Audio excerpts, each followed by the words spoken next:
So hi everyone, I want to show you here a little fun app that I love to use to give a painted look to your photos, and then we can use later on your Procreate creations or on Photoshop. It's called Meta Brush, and as you can see here, I took just a normal picture here, and they have all these tabs there, and I ask you to pay attention to the background here. I'm gonna go with my Apple Pencil, and I choose there and I start painting that.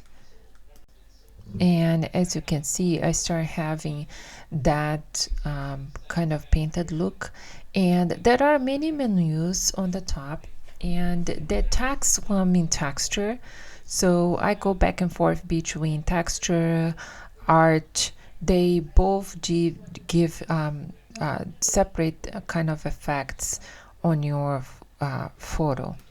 I will be doing some more detailed tutorials on that, but I just would like you to see what I did here and the end results. So I catch you a few later.